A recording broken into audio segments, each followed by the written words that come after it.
Salut à tous, deuxième micro-chronique à regarder dans le noir et on a vu Mortal Kombat. Je l'ai pas vu, moi, Mortal Kombat. Ah oui? Bah du coup, je me casse. Ouais. Bah, salut. Donc, j'ai vu Mortal Kombat et je pensais pas, mais j'ai quand même certaines choses à dire dessus. Et j'aime autant vous le dire, pas forcément que du bien. Déjà, les points positifs, l'intro, franchement, la séquence d'intro, elle est pas mal. Franchement, moi, ça m'a laissé quelques espoirs pour la suite, qui malheureusement ont été assez rapidement balayés.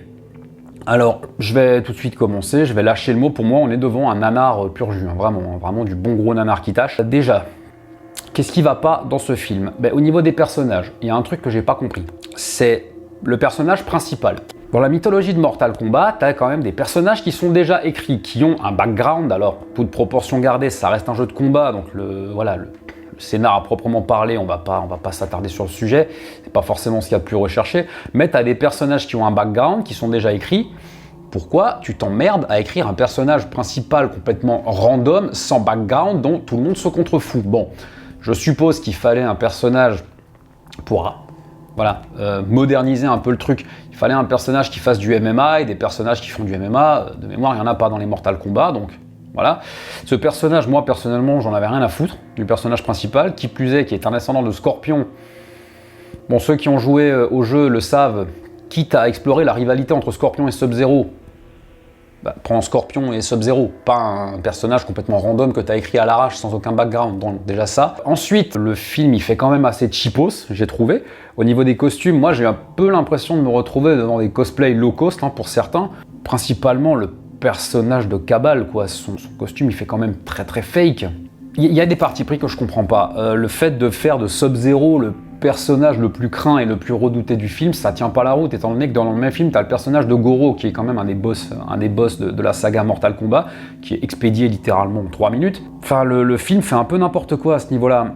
Niveau scénar, en même temps, faire un film adapté d'un jeu vidéo de baston 1 contre 1, ouais, ok, tu peux pas faire le scénar le plus fouillé possible, mais avec la mythologie, encore une fois, de Mortal Kombat, il y avait peut-être quand même moyen d'étoffer un peu plus le truc. Là, le scénar, il n'y en a pas, quoi.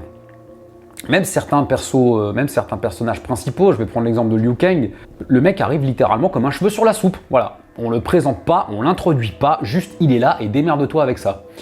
Ça aussi, c'est un truc qui m'a gêné. Je comprends pas, franchement, l'écriture de certains personnages. Encore une fois, je vais repartir sur le personnage de Kabal, les dialogues des personnages, le caractère des personnages, je le comprends pas. Le personnage de Kabal, c'est juste devenu un mec super vulgos.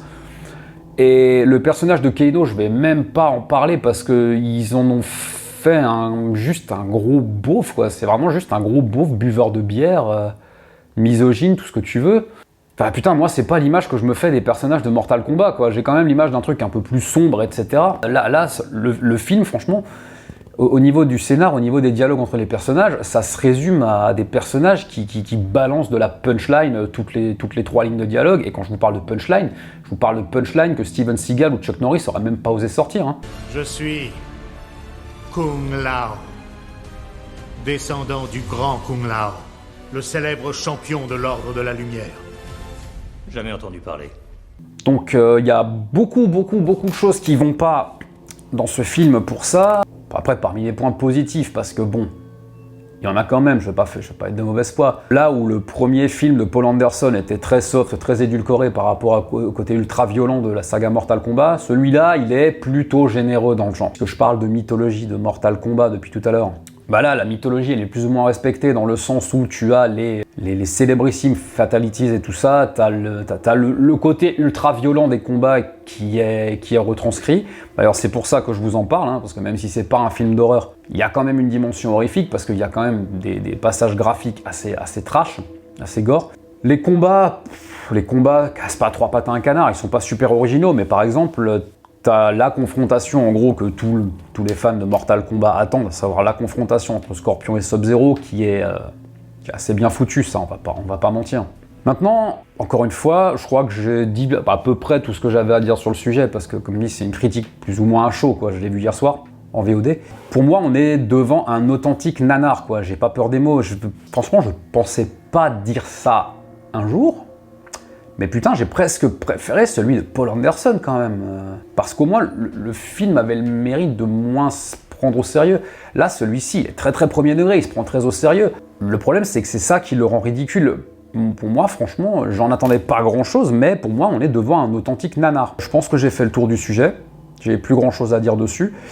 N'hésitez pas à me dire en commentaire si vous êtes d'accord ou si vous avez peut-être relevé des choses que moi j'ai pas relevées, si vous lui trouvez des qualités que moi j'ai pas relevées. En attendant, vous pouvez toujours nous suivre sur les réseaux sociaux, Twitter, Facebook et Instagram. N'hésitez pas à lâcher un pouce en l'air si vous avez aimé la vidéo, encore une fois à commenter, à vous abonner et à activer la petite cloche pour être au courant des news. Et voilà. En attendant, faites de beaux rêves. Je suis là. Et si vous faites des cauchemars, n'oubliez pas, c'est que du cinéma.